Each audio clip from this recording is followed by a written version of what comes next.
Dans cette vidéo, nous allons vous apprendre à gérer vos bons de livraison dans Cavilog. Attention, selon la version que vous avez achetée, vous pouvez ne pas avoir accès à ce module. La gestion des bons de livraison est très utile dans le cadre d'un cycle B2B, c'est-à-dire avec des clients professionnels, car il apporte de la souplesse dans les éventuelles corrections, annulations, modifications, etc., qui peuvent arriver. En effet, si on passe directement des tickets de caisse à de la facturation regroupée, et qu'il faut modifier un produit, ou des quantités, ou des prix, il ne sera pas possible de le faire autrement qu'en passant par des avoirs. À l'inverse, les bons de livraison sont des documents modifiables à volonté.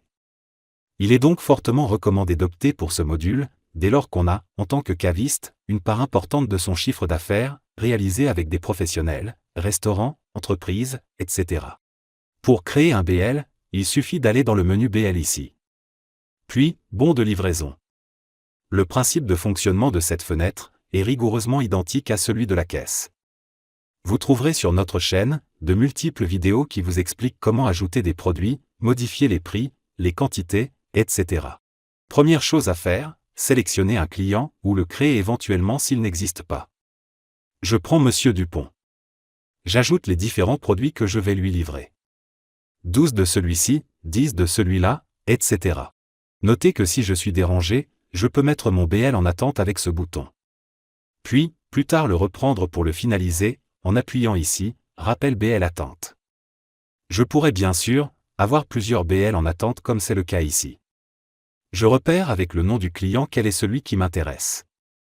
Notez que s'il y a plusieurs BL en attente, pour le même client, je peux voir le détail de chaque BL en appuyant ici. Je rappelle mon BL, et je le finalise en cliquant sur « Valider BL ». Je peux bien sûr imprimer le BL à ce stade. À partir du moment où je valide mon BL, ma gestion des sorties en stock est réalisée. Comme nous vous le disions en préambule à cette vidéo, l'intérêt des BL réside dans la souplesse des éventuelles modifications de ces mêmes BL. Imaginons qu'en livrant mon client, j'ai cassé des bouteilles, ou bien, mon client m'a rappelé en me demandant de rajouter tel ou tel autre produit, etc. Il est très facile de rappeler un BL validé, puis de faire des modifications. Il n'y a pas de limite. Voyez ici, je change les quantités, je rajoute un produit, etc. Et dès que vous validez à nouveau le BL, la gestion des stocks est à nouveau traitée, en prenant bien sûr en compte les modifications et en annulant les éventuels anciens mouvements de stock. Donc une grande souplesse. Ensuite, quand vous le souhaitez, plutôt a priori en fin de mois, on va traiter les bons de livraison pour les mettre en facturation. Vous trouverez sur notre chaîne une vidéo, nommée « Comment gérer les clients en compte » qui explique comment mettre des tickets en compte client pour facturation ultérieure. Le principe est exactement le même avec les BL. On va sur le menu « Plus ». Puis, transformer les BL en tickets sur compte client. De là, on peut, soit transformer BL par BL, soit tous les BL d'un même client, soit tous les BL. En réalisant ce traitement, vous allez transformer vos BL en tickets de caisse. Vous générez donc votre chiffre d'affaires à ce moment. Notez que ces BL ne seront plus accessibles en modification. Ensuite, on va facturer ces tickets pour générer une facture de regroupement. Pour cela, menu facturation. On définit la période qui nous intéresse. On indique une date de facturation.